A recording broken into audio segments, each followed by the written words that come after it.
Siân Berry, obviously cycling friendly, very much a champion of the cycling cause, but it's not an easy thing, is it? We know that to get normal people in normal clothes doing normal things on bikes, not the hardy few that are doing it now, they have to have safe space to do it. So what is your commitment to making safe space in London for people to use bikes? Well, yeah, I mean, we know these new superhighways that are segregated are really starting to work. We're seeing a 73% increase in cycling on some of the ones that have opened further down the river.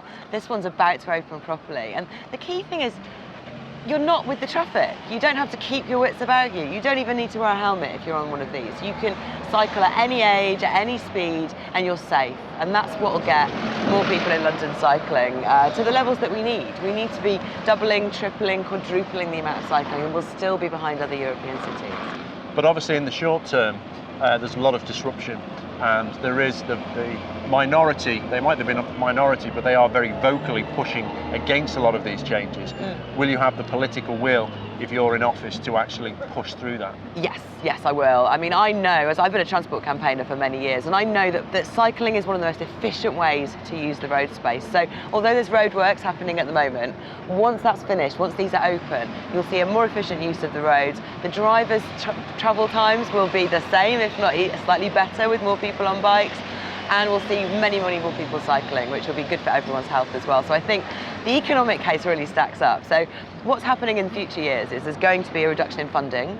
We're expecting to see the funding tail off in the business plan from TfL. And I've said I'm going to keep that going, keep it going at the level it is at the moment, 160-something million pounds a year. That's going to continue right through the first term, which means we can finish all 12 of the currently planned superhighways and plan some more. And how will you fund that? I mean, that's a lot of money, and it's a lot of money on a sustained level.